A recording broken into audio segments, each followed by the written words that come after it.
Hi guys, welcome to another insightful episode of the Millennial Talks show, where we talk about issues that affect millennials and how to deal with them. This is the third week in March 2022, and I'm excited today because, as usual, we have another exciting topic on the table.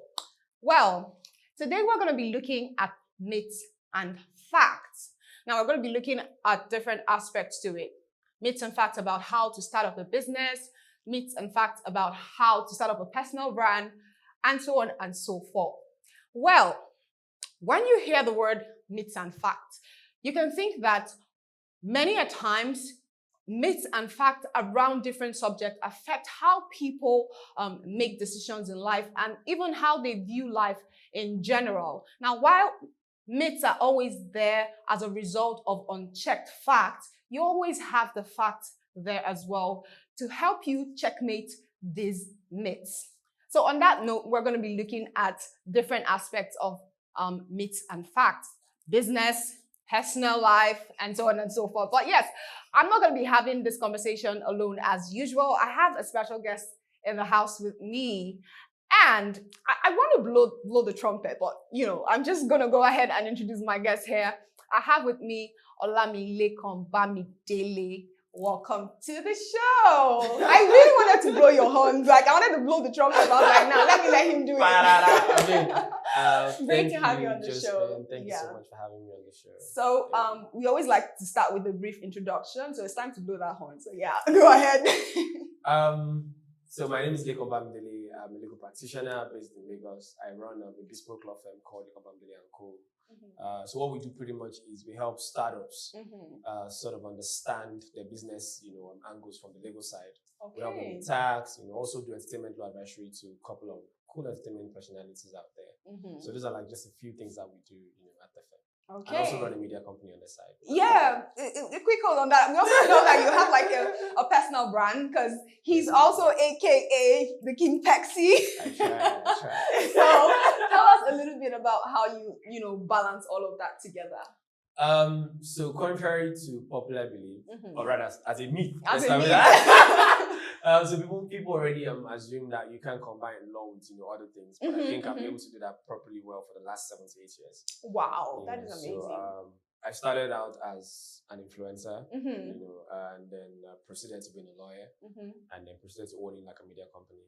And I've been able to juggle everything together because the kind of law that I practice, is also in tandem with the, with what I do, which is media. Right. So I think I'm able to sort of find a balance between both of them. Right. Okay, so I like the fact that because honestly, when I think about lawyers, the first thing I think about is, it's too serious. That's what everybody thinks. I like that you are like that balance, really. Yeah.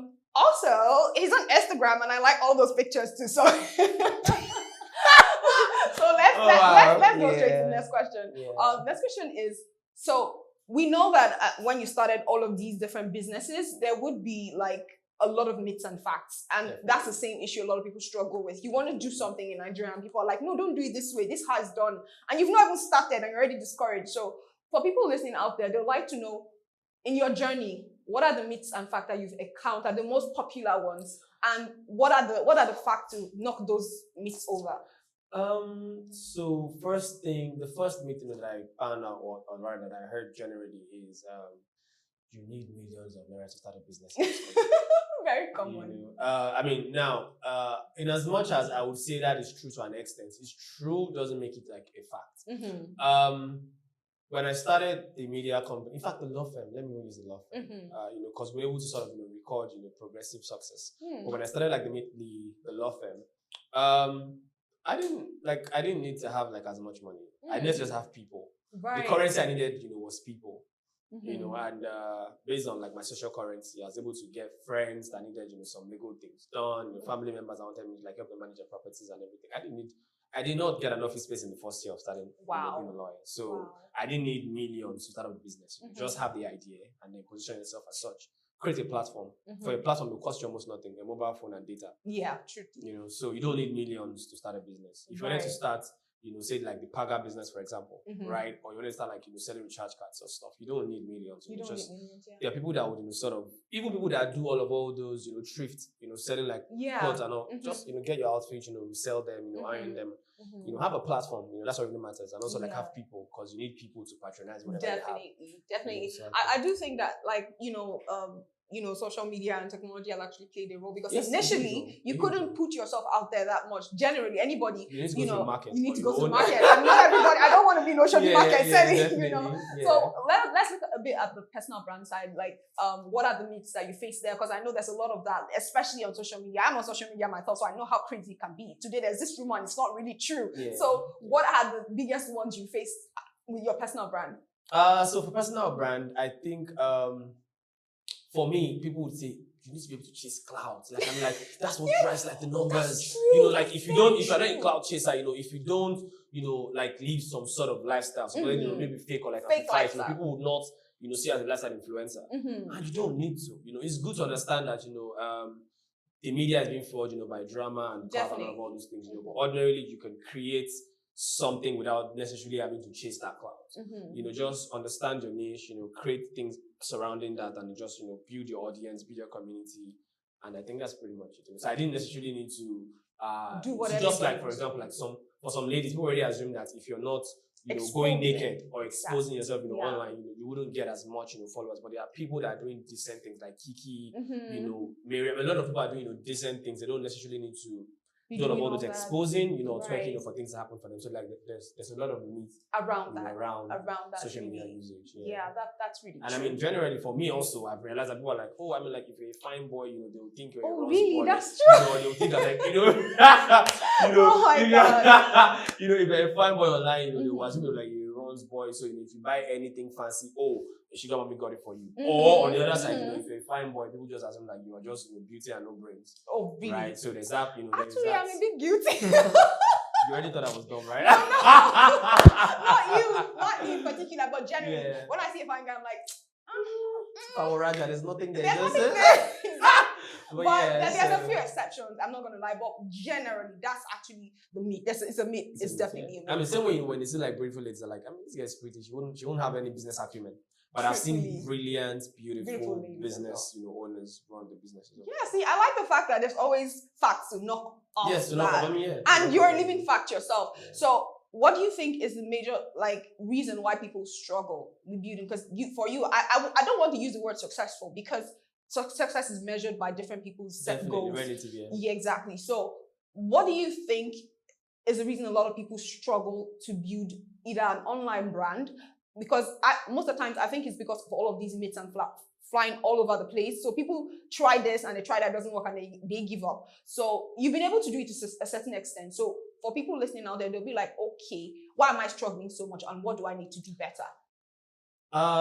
So the thing is, every business will struggle. Definitely. Everybody will struggle. Even the country is struggling. Definitely. Right? That's an understatement. The struggle is part of like the success story. And the struggle is part of that's the recipe that makes the food sweet. It's like, people assume like if you're buying amala from all those buka, it's the sweat that used to make the amala taste better. There is that general misconception. Right? So what I always tell people really is even if you're struggling, see that struggle as consistency. Right. When you're consistent with whatever you're doing, I feel like you cannot make the same mistake every single time. Definitely. And not be better at it. Yeah. Like if I were to start a business now, I think I've started maybe 3 to 4 companies. Like we have a travel company on the side and stuff that we do. And if I start a clothing brand now and I see it's not working, I would look at what the issues are and tell myself the truth, and it's time to pack up. Right. Well, people find it difficult to do that. People find it difficult to decide to say, I think I failed in this. Let me move on to the next thing. Right. In fact, I had a clothing line in 2017. 17. Strictly, traditional outfit for men. Oh, really? It was strictly for men. 1411, that was the name of the brand. Wow. And like, was doing good stuff, but it wasn't, like I said, success is relative. It's relative. People will say you're doing good, but you might not like, No. I don't think so. They can be better. And after like 2 years, I saw it wasn't going as much as I planned. I closed up the company, and I just focused on every other thing necessary. So there is no shame in closing up something that isn't working for you. Right. Like, you don't need to be good at every single thing. The owners of top global companies, they've tried so many things that didn't work, and so you need to be able to tell yourself the truth. That's the first thing that will justify your struggle. Right. If you're not truthful to yourself, you're like, I don't think I'm good at this thing. If you need to go and take more classes online or more courses online to get do better, that, but you can't keep trying to get by every day with just doing the bare minimum. And I think that's what makes it difficult for people to solve. Right, I like that. I think that's like a bold step. Honestly, it's a bit difficult, especially like I personally tried music for a couple of years and it wasn't working. It wasn't working, and I was like, okay, I'm done here, and I moved to the next. And really, it's difficult because you see a lot of people continue pushing, even if they fail at it. Sometimes it's not just for you, and I like the fact that you put that out there because a lot of people need to know that. But I feel like so far so good.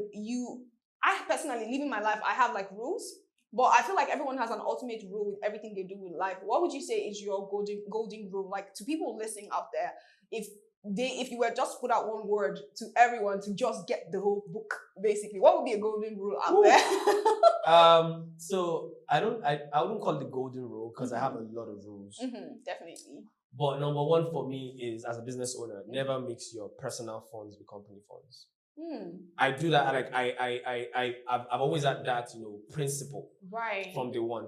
Right. Not just because of the tax purpose, or because clearly if you are putting personal funds or company funds in your personal account and the tax guys come, they will say, why do you have 14 million on your account and you're not paying tax? Like, oh, it's for the company, So like that's even why, but just because you need to be able to understand that am I doing better than the company, or is the company doing better than me? And also like what is the financial strength of the company, like how well is the company performing without my finances. Like you can actually then do the actual math and know where to put in effort. So that's like one of the rules, because I have quite number two.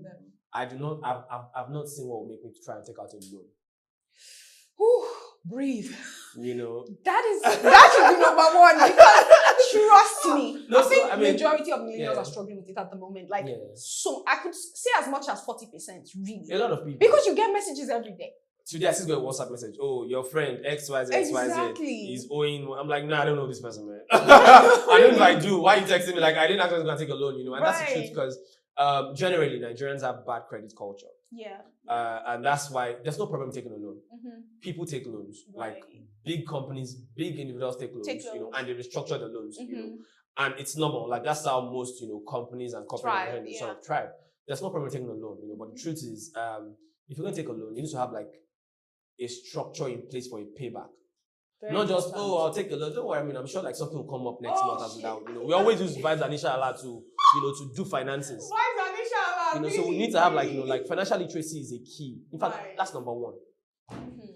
Once we have financial literacy, every other thing falls under finance because, don't take a loan, it's financial literacy.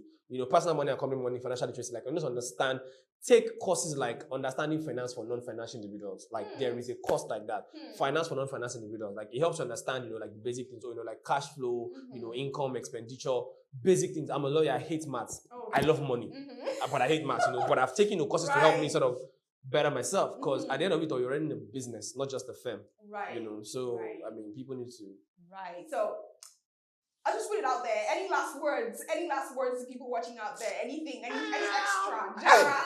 Any seasoning? I think I'll tell people to never stop learning.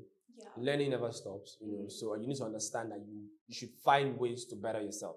If you've taken one course online before, take more courses to get yourself better. And that's what I try to do with the guys at the firm. Or even like at the media company, if I take a course and I think it's cool, I tell them, try and take this course. It might help you. You need to advance. Like you cannot remain the same and expect to earn differently. Definitely. People pay you more when they're bringing more to the table. So like never stop advancing yourself. And consistency is key. I always say that. Like if you try things and it's not working, don't stop. Things eventually pick up. And more importantly, the God factor. Oh. I don't.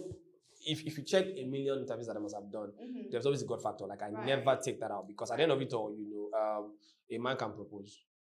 He disposes. And God disposes, Definitely, So like definitely. God factor is very essential. That's Right. something It has been an amazing conversation. I Yes, love it your has. vibes, by the way. I love your vibes. Nigerians are like vibes and inshallah, but you are vibes on vibes. I mean, you're amazing Right. also. You're amazing. Thank you. Anyway, thanks for coming to the show. Thank you for having me.